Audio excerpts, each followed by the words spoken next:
ఇంట్లో చాలా కొత్తిమీరాకు ఉంది. అందుకని కొత్తిమీరాకు నిలువ పచ్చడి చూపించేద్దాం అనుకుంటున్నాను.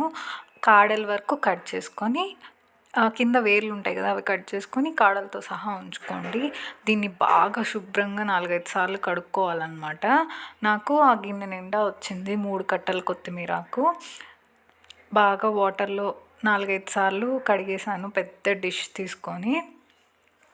తర్వాత తీసి వడబుట్టలో పెట్టుకున్నాను అనమాట. చూసారా ఎంత మట్టి వచ్చిందో. చాలా మట్టి వస్తుందండి కొత్తిమీర ఆకులో. అందరూ బాగా కడగండి, లేకపోతే పచ్చళ్ళు ఇసుకిసగ్గా ఉంటుంది.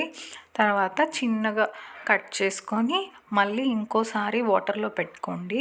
ఇలా వాటర్లో పెట్టుకున్నప్పుడు వాటర్ నిండుగా పోసుకొని పైన ఆకులు ఒక్కటే తీసుకోవాలన్నమాట. అడుక్కి మట్టి చేరిద్ది. అదే మీరు కొద్దిగా వాటర్ పోసారనుకోండి, ఆ మట్టి కూడా వచ్చేసిద్ది. చూసారా ఎంత నీట్గా వచ్చేసిందో. తర్వాత ఒక లుంగి గుడ్డ కానీ తెల్ల బట్ట కానీ పరిచేసి దాని మీద ఆకంతా ఎండబెట్టుకోండి. నీడలోనే ఎండబెట్టుకోవాలి, ఫ్యాన్ గాలి కింద 3 అవర్స్.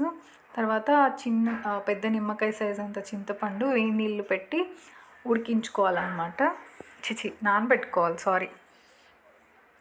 నానబెట్టుకున్నాక పచ్చడి తర్వాత ఒక 50 ఎండుమిరపకాయల దాకా పట్టాయి. ఒక కట్టకి 12-15 అనుకోండి. తర్వాత కాడలు వచ్చేసి తుంచుకొని పెట్టుకున్నాను. ఒక 1 టేబుల్ స్పూన్ ఆవాలు, 1 టేబుల్ స్పూన్ మెంతులు, ఒక వెల్లిగడ్డ. చూసారా ఈ లోపల కొత్తిమీరకంతా తడి లేకుండా ఆరిపోయిందనమాట. అస్సలు తడి ఉండకూడదు. నాకు ఆ డీస్కొచ్చింది. చింతపండు కూడా పులుసు పిండి పెట్టుకున్నాను. చూసారా ఫస్ట్ ప్లెయిన్ కడాయి తీసుకొని ఆయిల్ ఏమి వేయకుండా ఆవాలు మెంతులు వేసుకొని ఫ్రై చేసుకోవాలన్నమాట. చేసుకొని దాన్ని మిక్సీ పట్టుకొని పక్కన పెట్టుకోండి. తర్వాత ఎండుమిరపకాయలు కూడా షాలో ఫ్రై చేసుకోండి. అవి మాడకూడదండి, కొద్దిగా వేగితే చాలు. గింజలు కూడా చాలామంది కారం వేస్తారు, కానీ ఇలా ఎండుమిరపకాయలు వేస్తే టేస్ట్ బాగుంటుంది. పచ్చళ్ళలో ఎక్కువ రోజులు కూడా నిలువ ఉంటుంది. చూసేసారు కదా, నేను ఈ లోపల మిక్సీ పట్టేశాను ఆవాలు మెంతులు. తర్వాత ఎండుమిరపకాయలు కూడా వేసి మిక్సీ పట్టేశాను అనమాట. తర్వాత కడాయిలో 1.5 కప్పు శనక్కాయ నూనె కానీ పప్పు నూనె కానీ వేసుకొని వాడ్చుకోవాలండి. దీనికి అప్పుడే టేస్ట్ బాగుంటుంది. కడాయిలో పట్టినంత వరకు వేసుకోండి. నాకు హాఫ్ పోర్షన్ పట్టింది. కొద్దిగా వేగాక మళ్ళీ ఇంకొద్దిగా వేసుకున్నాము. నేను వీడియోలో చూపిస్తున్నాను కదా, హాఫ్ పట్టింది అని చెప్తున్నాను అనమాట. జాగ్రత్తగా పైనుంచి కిందకి, కింద నుంచి పైకి కలబెట్టుకుంటూ ఉండండి. చాలా టేస్ట్గా ఉంటుందండి కొత్తిమీర పచ్చడి. నాకు చిన్నప్పటి నుంచి చాలా ఇష్టము. చూస్తారా కొద్దిగా తగ్గిపోయింది కదా కొత్తిమీర క్వాంటిటీ. ఇప్పుడు మిగిలింది కూడా వేసేసుకోండి. మొత్తం అయిపోయింది. వాడ్చుకుంటూ ఉండండి. ఈ లోపల టైం వేస్ట్ ఎందుకులే అని ఇంకో కడాయి తీసుకొని చింతపండు వడగట్టేసుకొని, చింతపండు పులిహోర చేసుకుంటాం కదండి, చిక్కటి పేస్ట్ లాగా అలా ఉడికించుకోవాలన్నమాట. దీంట్లో ఏమీ వేయకూడదు, ఆయిల్ వేయకూడదు, వాటర్ వేయకూడదు. కొత్తిమీరకు అయితే రెడీ అయిపోవచ్చిందండి. చింతపండు కూడా ఉడికేసింది. ఇంకొక 1 మినిట్ ఉంచేసి ఆపేసాను.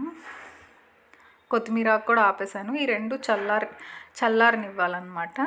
ఈ లోపల మనం మిక్సీ జార్లో చల్లారాక కారము, వెల్లుల్లిపాయలు అన్నీ మిక్సీ పట్టేసుకున్నాను. దాని తర్వాత కొత్తిమీరాకు, మెంతి పౌడరు, 3 టేబుల్ స్పూన్లు ఉప్పు వేసుకున్నానండి. అదైతే నాకు కరెక్ట్గా సరిపోయింది.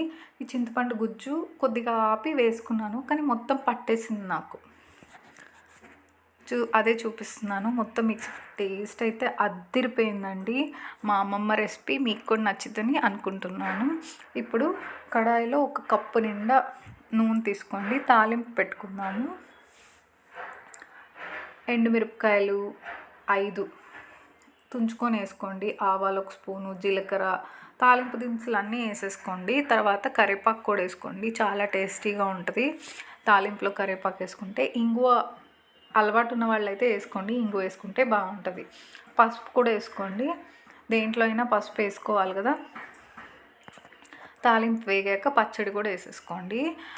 కొద్దిగా నూనె తక్కువైంది అనిపించింది. తర్వాత నేను మళ్ళీ ఇంకొద్దిగా నూనె యాడ్ చేశాను. మీరు ఇంకొద్దిగా యాడ్ చేసుకోండి ముందలే, లేకపోతే ఒక 1.5 కప్ వేసుకోండి. ఎందుకంటే నిలవ ఉండే పచ్చడి కదా, నూనె ఉంటే ఎక్కువ రోజులు నిలవ ఉంటుంది బాగా.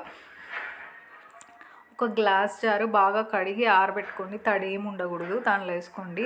ఈ లోపల మా అమ్మాయి స్కూల్ నుంచి వచ్చేస్తే పచ్చడి చేశానని చెప్పి కలిపించాను. తను కొద్దిగా లైట్గా తింటుంది, మనమైతే డార్క్గా కలుపుకుంటాం కదా, పాపయ్య కానీ లైట్గా కలిపాను. నెయ్యి వేసాను అనమాట. చాలా బాగుందమ్మా, చాలా బాగుందని చెప్పి ఇష్టంగా తినింది. కొద్దిగా నూనె యాడ్ చేశాను చూడండి.